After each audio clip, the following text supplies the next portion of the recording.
नारी के भेष में यहाँ बैठे हो, बोले ऐसी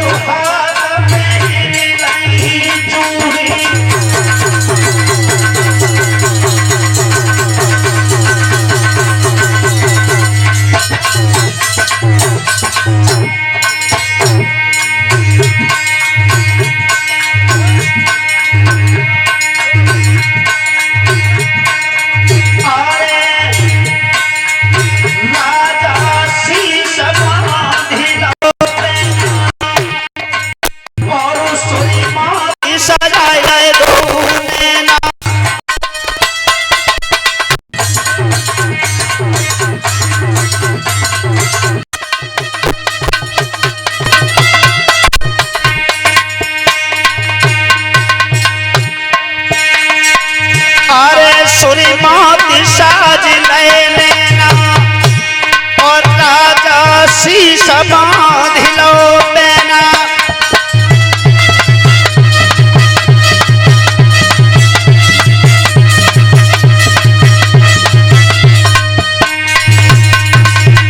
राजा तुम्हें नेक अवसर बनाए रही, श्रृंगार करके नारी के भेष में रह रहे हो। तुम्हें उधर मालूम है कि लाव्रत खंड में क्या हो रहा है? ए ललित भैया जे का कर दो, सबरी भीड़ तुम्हारे मां देख रही है, का कर रहे हो जाम? हाँ परीक्षित महाराज कहाँ चल रही है कथा? गलत बात। हमने कहा था कि अगर तुम्हारी समझ में नहीं आए तो पूछ सकते हो, और पूछे हम हो सकते हैं कि कथा कहाँ चल रही है।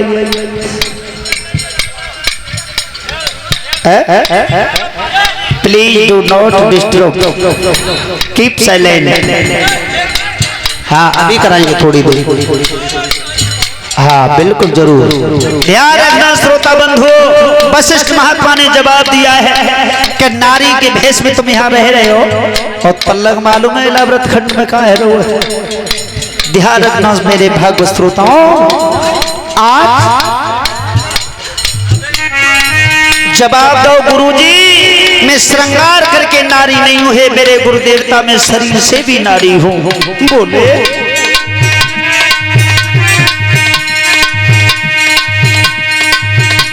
हे गुरुदेवता मैं श्रृंगार करके नारी नहीं हूं बल्कि शरीर से भी नारी हूं। और हे मेरे गुरुजी एक बनौआ मोती और है। बोले अरे पापा रथु बहुत भयो है, और एक महीना को मेरी गर्भ रहो है।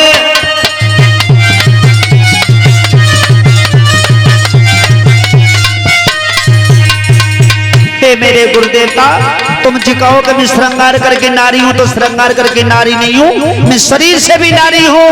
और हे गुरुजी एक बनौआ और एक महीना को बालक और वो पेट में है। वशिष्ठ महात्मा के माथे में हाथ मारो। जिका बहू जिका भाव लला जी बीमारी लगी कौन से? मोह लग रही है तू बेटा अंबिका वन में चला गया। चंद्रवंश की कथा बड़ी पावन पवित्र कथा है, सभी भक्त ध्यान से सुने, ध्यान को अनकेंद्रित मत किया करो। वशिष्ठ जी समझा रहे बेटा घबराइए मत, तू मेरा शिष्य है, मैं तेरा गुरु हूँ, तो मैं तेरे संकट का निवारण करूंगा। बेटा चाहे ऑपरेशन कराना पड़ जाए। बोले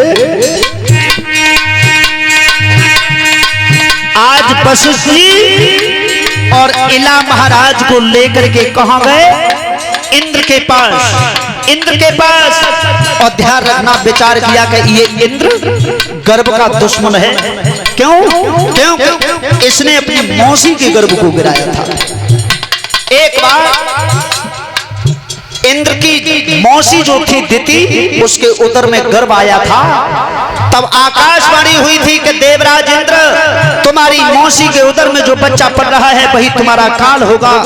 तो ये माया से छोटा रूप धारण करके गया और अपनी मौसी के उदर में जो पिंड पल रहा था उस पिंड पर जब चोट दी तो 7 टुकड़ा किए, और 7 टुकड़ों में से 7 फिर किए।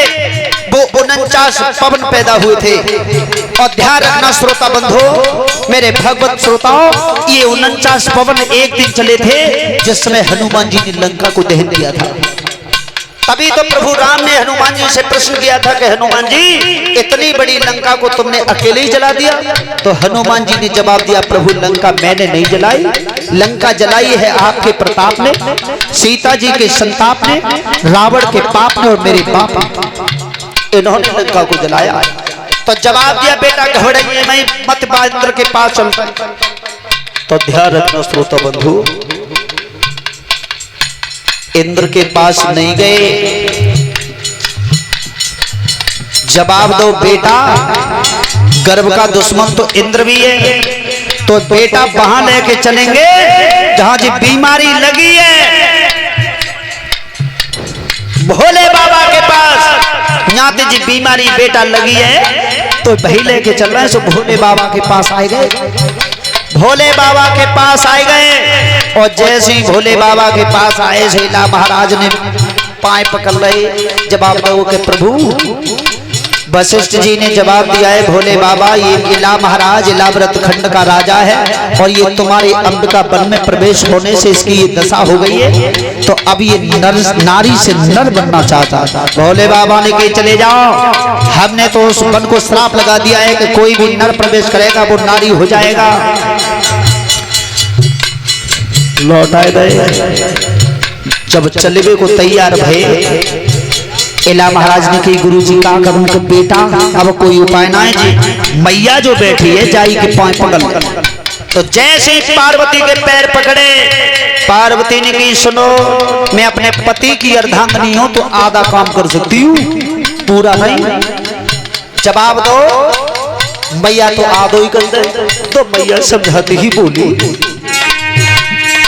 एक एक मासर नर और नारी, झूठी हुई नहीं कहीं हमारी।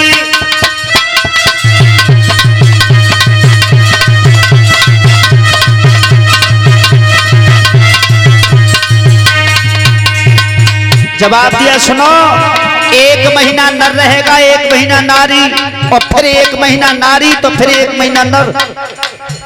वशिष्ठ जी ने कही मैया 6-6 महीना ना है। बिल्कुल नहीं, जो कह दिया वही होगा। राजी है गए, अब राजी का पाई बस भाई। ध्यान रखना श्रोता बंधु, पीछे खड़ो बुद्ध। सो बुद्ध ने कही है मैया अबे को रही, पार्वती ने कही कि अबे तो नारी रहेगी।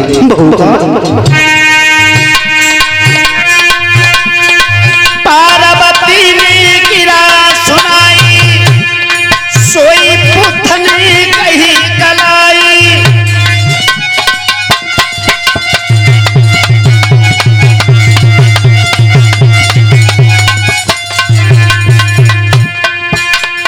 पार्वती ने कही अबे तो ले जाओ नारी रे। सोई बुद्ध ने हाथ पकड़ लो, चले चले लेकर के चल दिए। और ध्यान रखना,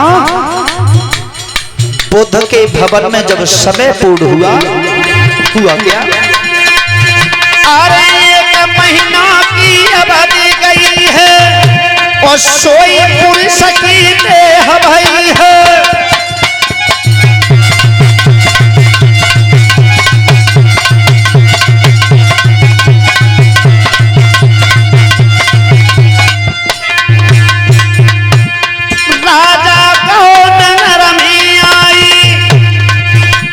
नारी ने सेवा खूब बनाई, जय बोई लिखी दिया सकी पाई।